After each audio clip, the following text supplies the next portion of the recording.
Hi everybody, I'm Emily. I'm one of the designers here at the Quilted Cow, and I'm so excited to bring you the Rainy Days accessory with the Back Home Pillow series for 2025. This accessory is so cute and I can't wait to show you how to make it. First though, we're going to thank our sponsors. We're sponsored by Husqvarna Viking Machines and Creative Grids Cutting Mats and Rulers. Let's get started. Quiet on set, we are rolling. All right, so the Rainy Days accessory is the March 2025 accessory for our Back Home Pillow series. If you have been keeping up with us so far, we have shown how to do the pillow, and we will link to a video for how to make the actual pillow in our description box, so you can check that out.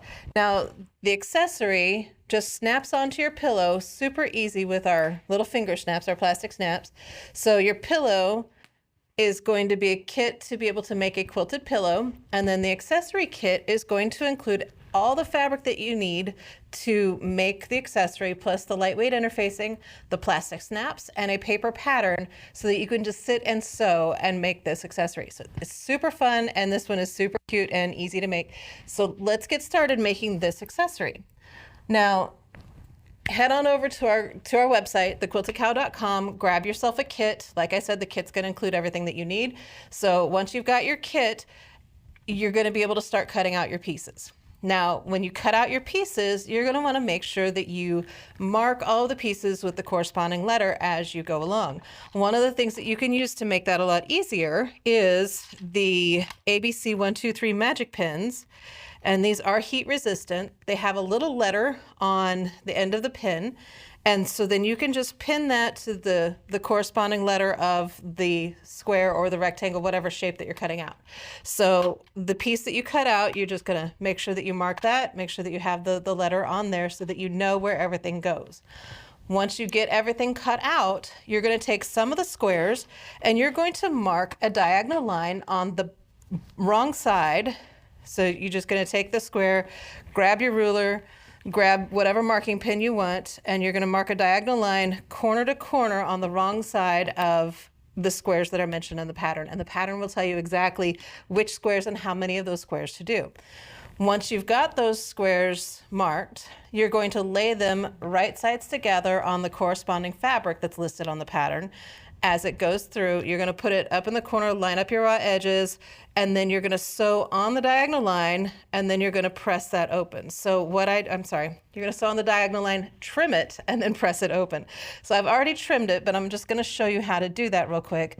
Once you've got it sewn, and I accidentally trimmed this for you already, but you're just going to line up your 1/4 inch line on your ruler, with the line that you sewed with your stitch line, and then you're going to take your cutter and you're going to cut off to that 1/4 inch seam allowance. So you're going to cut off that extra fabric, get it out of the way so you don't have that just hanging out behind all of the rest of the fabrics. Makes it a lot easier for everything to lay flat. Once you've got that, then you're just going to press that open, and so now you're ready. Then this piece here is ready to go. Now, one of the things that I want to mention to you is that there are a lot of snowballed corners. There's a lot of corners that need these squares on. So what you're going to do is you're going to go ahead and sew all of those on before you try to start putting the block together. Now, whenever I do it, I go ahead and I line up, okay, this square is going here, this square is going here, and I lay everything out, and then I pick up the pieces and I sew the squares on the corners as much as I can, just sitting and chain stitching. So I took this one, and yes, there's 4 corners that need to be done. So I took this one, put the one on here, grabbed the other 3 and set them off to the side for a moment, sewed that on, and I kept chain piecing the other pieces until I got to a point where I could just clip this off and then sew another corner on, and then chain piece some more, and then clip that off, and then sewed another corner on, and just finished it out like that, sitting at my sewing machine and just sewing. Then I took it over to my cutting board. I knocked off all the extra, I cut all my 1/4 inch seam allowances, and then I pressed everything back that I could. And it just makes it go a little bit easier for me. I can do that because, I've been doing a few of these, but if you're new at this, if you want to just keep laying it out and keep doing it one at a time, do it however you're comfortable with. One of the other things I want to mention is that for the little raindrops that we have here, you'll notice that these pieces are overlapping. So you're only going to be able to do these one at a time. You're going to have to put the big corner on first. You're going to have to trim it, press it back, and then put the next one of the small corners on the bottom, and then the other small corner on the other bottom. And just trim it, press it back, and then do the other one. So these are, you can chain piece them, but you're not going to be able to put all of the corners on before you trim them and press them back. So it depends on where they're located as to whether or not you can just put all the corners on, then trim and press them back, or if you have to do them one at a time per each block. So there's a couple of other things I want to cover here, is that you are going to want to make sure that you use a accurate 1/4 inch seam allowance. That way all of your squares and all of the parts and pieces are going to fit together. The other thing that you're going to want to do if you chain piece, and what's going to make it easier, is to grab yourself some scrap fabric and use this as what we call a spider or a leader and ender. So whenever you sit down to start to sew, just lead this through the machine. It'll catch all of your thread, so that whenever you are sewing on a corner, those corners don't accidentally get caught down in the machine. It's easier for everything to lead through. And so because these are smaller pieces, it'll just help everything lead through a lot easier. Chain piece and then put another one at the end and go ahead and stick that underneath your machine. And you might notice that I do this throughout the day today, but if you do it on the other end, then you can just start over and keep chain piecing. So it kind of keeps you from having to cut your threads between every single piece and every single time. You don't have to necessarily cut the thread and have a long tail of thread hanging off of your pieces. All right, that being said, now that I have all of my corners put on and everything, all of my flippy corners done, all of my snowball corners done, I have everything laid out the way I want it to be. I've made one of the boots already just to make it easier and kind of show you what it's going to end up looking like once it's made. So to put this together, I'm going to put the other boot together and show you the process that I went through to make this. So the first thing that I'm going to do is I'm going to take each section and piece as much as I can per section. So I'm going to take where the raindrop section is, I'm going to put these squares on either side of the raindrop, and then hold onto that one, and then I'll press that open, and then I'll attach this one. So real quick, I'm going to take this over to the sewing machine. I'm going to go ahead and piece these three together, press it open, and then attach this bottom rectangle to the bottom of that, and then press that. So I will be back in just a moment. I'll show you what that looks like whenever I get done. All right, so I have the raindrop portion of this put together. So I did those three at the top, the two pieces of background on either side of the raindrop, and then the one background with this corner here at the bottom.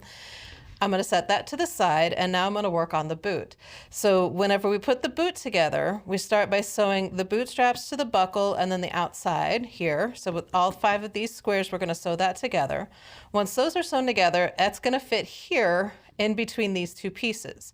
So I'm going to go ahead and sew these 5 pieces together and then put this top and this bottom on and get that done. Now, when it comes to pressing, I do want to remind you, go ahead and press to the least resistance. So if you feel that you need to press the seams open, press your seams open, whatever your preference is, I usually just go with the least amount of seam allowances on that side. I'm going to press it to that side whenever it comes to putting all of these parts and pieces together. So let me go ahead and sew these 5 pieces together, and then I'll sew the top and the bottom of the boot to that, and then I'll show you what that looks like when I get back. All right, so now we've got the boot top finished, and we can sew it to this piece. So I'm going to sew it to that piece, but while I do that, I'm going to go ahead and get the boot soles and the toe of the boot together as well. So that just makes it a little bit easier. I can just kind of go and sew this together and then sew these pieces together and get it done pretty fast. So to do the boot soles and the toe, I'm going to take the front of the boot sole and this little square and this rectangle for the heel, sew these together, and then sew the toe to the top of that after I've got these sewn together and pressed. So I'm going to take all of this to the sewing machine and do this. So I'm going to sew the boot top to the raindrop piece, and then the sole to the toe of the boot, and then I do have this background piece that needs to get sewn to the front of the toe here before I can fit all of this together.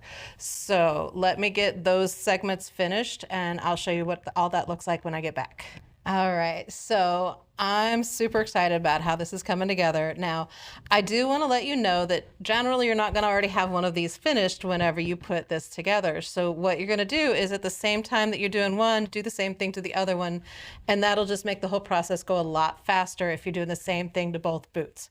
So the last little bit that we need to do with these boots is to go ahead and put the boot top to the boot toe, and then sew this background on this side, and then sew the boots together, and then we'll have the completed boot assembly. So I'm gonna go ahead and sew those together real quick. Before I do that, I do wanna mention that sometimes if your seam allowances are not quite, perfect, and you've got a little bit longer piece, like if you've got a little bit of scant 1/4 inch seam allowance going on here with the boot straps and the buckle section, and so it's a little bit longer than these two pieces are, you can trim that off before you start. Or if it's just a touch longer, then stick that on the bottom while you're sewing, and the feed dogs are going to help pick up some of that slack. Go ahead and use some pins if you need to whenever you're doing this. Don't be shy. I don't usually use the pins, but go ahead and use the pins. There's no problems with that. So what I'm going to do now, I'm going to go ahead and get this boot put together, and then I'm going to put the background and then the other boot on the other side, get all that pressed open, and I can't wait to show you what that looks like, and I'll be right back. All right, so now I've got the boots put together. Super exciting, huge chunk of it finished. So the next thing that we're going to do is the clouds and the raindrops. To do the cloud, it's super easy. You're just going to take and sew these two segments together, and then sew this whole row together, and then grab the two background pieces and sew them to either side of this long piece here. So what I'm going to do, and I'm going to head on over the sewing machine real quick, I'm going to sew these two pieces and these two pieces, press those open, and then sew this whole row together, and then press that all open. And then I'm going to sew that segment together, and I'll show you what that looks like in just a few moments. All right, so I got the two different cloud segments put together, and the next thing I'm going to do is I'm going to sew these together to each other. Then I've got this background piece that I'm going to sew to the bottom of that. So then that cloud will be completely finished. I'm going to jump ahead now, and the next thing I'm going to do is I'm going to sew all of these raindrops together, this whole entire row together. And like I said before, I just sit and I chain piece. I'm going to take these two, these two, these two, and these two, and sew those all together, and then I'll press them open, and then I'll sew these segments together, press it open, and get the whole entire row together, make sure it's all pressed well. And I'm going to show you what that looks like in just a moment. So whenever I get back, I'm going to have the entire cloud section along with this background piece sewn together, and then also this row of raindrops sewn together. So meet me back here in a moment, and I'll show you what that looks like. All right, so it is coming together, and this is really what I get excited about. I get super excited whenever everything starts really looking like what the finished block is going to be. So the last thing I'm going to do is I'm going to sew the clouds to the raindrops to the background to the boots. Get all of that sewn together, and then I'm going to show you what that looks like in a moment, and then we will get the interfacing and the backing and the snaps put on, and it'll be all ready to put on your pillow. So I will show you what the entire block looks like finished whenever I get back in just a moment. All right, so I have everything finished pieced, and the block is completely put together, and now it's time to add our interfacing and our backing fabric. So to add the interfacing, you're going to get a piece, so you want to make sure that everything is trimmed to 12.5 inches. If you need to trim your block down, go ahead and trim your block down. My block is actually really pretty spot on. There might be a little bit of an issue with an edge every once in a while, but that's okay. So what I'm going to do is I'm going to lay it face down on my pressing mat.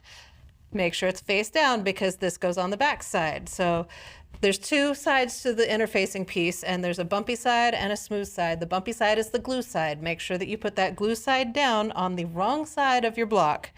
You don't want to make the mistake of putting it on the front side because that glue does not really come off. So you want to make sure that you get that on the back side, and then I just make sure that it covers all of my edges. And if, for instance, one of your pieces kind of just edges in just a little bit, as long as it's within that 1/4 inch seam allowance, it's okay. Don't fret about it. If it's a little bit wide, you can always trim that off later. That's not a big deal. But you want to go ahead and press this super, super well from the back side first. I like to work at it from the back side and give some heat to it because it's going to melt that glue and get it to stick. Once you've got it pressed from the back side, you're going to flip it over and press it from the front side and get a really nice press on that. Make sure everything is pretty flat. Make sure you heat it up really well and get that glue melting so that that interfacing sticks to your block. Once you have that pressed really well, you're going to take your backing piece, which of course has been trimmed down to the size of the block and the interfacing. You're going to lay it right sides together on your block. So we've got the right side up and the right side of the backing, which is just pretty much a white cone of cotton or a white cotton piece of fabric. So there really isn't a wrong side to it. So don't fret about that too much. And then I like to grab my clips and go ahead and clip around just to keep the backing in place where I want it to stay. And once I've got that, then I'm going to sew around 1/4 inch all the way around the entire block, except for about a 3-inch section, 2 to 3 inch section. That is going to be the opening that I'm going to turn this right side out with. Now, usually I like to stop and start on the bottom of the block. But you'll notice on this right here, there's a lot of seam allowances right here, so that whenever you turn it right side out and you go to press that flat and press those seams in, that's not going to want to fold in very easily. So I've got this section here on this side that's a nice open piece, no seam allowances in it. I'm going to leave my opening here on this side next to the boot instead of on the bottom where all those seam allowances are. So do that. Go ahead and leave the opening on the side where there's no seam allowances, and then whenever it's time to fold it all in and turn it right side out and everything and press it really well, it's going to actually fold in a lot easier, going to make your life a lot easier. So take my advice and do that. So I'm going to go ahead and get this sewn all the way around, leaving that opening. I'm going to clip the corners and turn it right side out and press it really well, and I'm going to show you what that looks like when I get back. All right, so we now have the rainy days block all put together. I'm super excited about this one. Actually, it makes me want to go jump in some rain puddles, to tell you the truth. So the last thing that we're going to do, though, is we're going to add our finger snaps to this project. So that's going to make it so that you can change this out on the pillow anytime that you want to with the other accessories that we do. So before I go, I did forget to tell you, whenever you are sewing it together, sewing the backing to the block, whenever I was talking about starting and stopping, with this corner being so close, you do want to make sure that you're at least 1 inch from the corner whenever you start and stop, and at least 1 inch from this seam allowance here. Makes it easier for your start and stop, and everything will fold in nicely. One of the other things is make sure you backstitch at the beginning and end of that, because if you don't, sometimes those threads will pull apart, and then whenever you're turning it right side out, then those threads will pull apart and you'll end up having to stitch a lot more than you thought you would. So just make sure your start and stop is at least 1 inch from this corner. That way you've got plenty of room to get that corner poked out and everything looks really good. So I'm going to finish installing these snaps later on, but for right now, this is what the rainy days accessory looks like. Head over to thequiltedcow.com, grab yourself a kit. The kit includes all of the fabric, including the backing fabric that you need to make the block. It also has the interfacing, the plastic snaps, and a paper pattern for you so that you can just sit and sew and make this accessory. If you don't have the pillow already, make sure you go to the website, grab yourself the pillow kit. Once again, that has everything that you need to make one quilted pillow. It does not include the pillow form or the batting that you're going to use whenever you quilt the pillow, but it will include all of the fabric, the muslin, and the paper pattern, and the plastic snaps that you need to make this pillow. So grab both of those today, and thank you so much for watching. I hope that you enjoy making the rainy days accessory from the Quilted Cow. Have a wonderful day. Okay, you wicked cool quilters, good job. You made it to the end. We would like to thank our sponsors, Husqvarna Viking Sewing Machines, Creative Grids, rulers, rotary cutters, and mats. Thanks for watching.